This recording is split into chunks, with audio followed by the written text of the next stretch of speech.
Bonjour à tous et ravi de vous retrouver sur notre chaîne YouTube. Aujourd'hui, nous allons aborder un sujet crucial pour les investisseurs, comment faire face aux fluctuations de marché, aussi appelées volatilité. Les marchés financiers sont volatiles, cela veut dire qu'ils fluctuent à la hausse et à la baisse, et il est important de savoir comment réagir. Dans cette vidéo, nous allons vous présenter quelques stratégies et conseils pour faire face à ces fluctuations de marché. Préparez-vous à renforcer vos compétences d'investisseur. Alors tout d'abord, il est important de comprendre que les fluctuations de marché sont une réalité de l'investissement. Les prix des titres cotés en bourse évoluent tous les jours à la hausse ou à la baisse, et c'est normal. Ces variations de prix sont influencées par de nombreux facteurs, comme par exemple les résultats des entreprises, des événements économiques, financiers ou même géopolitiques. Il est important de garder en tête que les fluctuations de prix peuvent être plus ou moins fortes et que cela dépend du niveau de risque de l'actif détenu dans votre portefeuille. Cette volatilité est souvent très présente à court terme et se lisse ou même s'estompe dans la durée. Maintenant, nous allons voir que les émotions jouent aussi un rôle très important. Lorsque les marchés sont volatiles, il est important de rester calme et d'éviter les réactions impulsives. Vendre en panique lorsque les marchés chutent ou acheter excessivement quand ils montent peuvent conduire à des décisions véritablement regrettables. Il est préférable de prendre du recul, d'analyser la situation et de se rappeler ses objectifs de long terme. Les biais émotionnels sont donc le pire ennemi de l'investisseur. D'ailleurs, mon collègue Mathieu en a déjà parlé dans une vidéo. Prendre des décisions éclairées et faire preuve de discipline permettent de maximiser le potentiel de votre investissement à long terme.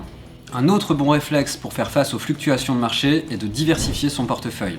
La diversification consiste à répartir votre portefeuille sur différentes régions, différentes classes d'actifs ou même différents secteurs. La diversification du portefeuille, c'est donc exactement le principe du « je ne mets pas tous mes œufs dans le même panier ». C'est un des meilleurs leviers de maîtrise du risque de son investissement financier car elle rend moins sensible votre portefeuille aux variations de marché et évite donc les mauvaises décisions issues de vos biais émotionnels. Le fait d'investir progressivement grâce à des versements mensuels programmés permet aussi de se protéger de la volatilité des marchés financiers. En effet, en versant tous les mois, vous allez naturellement acheter de nouveaux actifs sur les marchés et ces actifs auront bien sûr un nouveau prix mois après mois du fait de ces variations de marché. Cela vous permettra de moyenner le prix d'acquisition de vos titres en portefeuille et de profiter à plein de l'effet boule de neige des intérêts composés dont ma collègue Alban vous a déjà parlé dans une ancienne vidéo. Alors, malgré tout ce que nous avons déjà dit, les variations de marché peuvent malgré tout être source d'opportunités.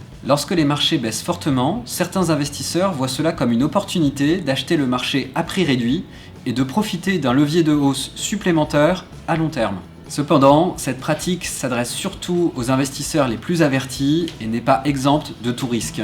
Pour éviter les sueurs froides, privilégiez toujours l'investissement progressif via les versements programmés. Alors voilà, nous avons exploré ensemble quelques stratégies pour faire face aux fluctuations de marché. Rappelez-vous que ces fluctuations sont inévitables, mais qu'avec une approche réfléchie, vous pouvez gérer ce risque et maximiser les chances que votre investissement soit une réussite à long terme. Rappelez-vous notamment que maîtriser ses émotions, diversifier son portefeuille et investir progressivement sont les 3 clés de la réussite. Merci à tous d'avoir regardé cette vidéo, abonnez-vous à notre chaîne YouTube et continuez à nous suivre. À bientôt.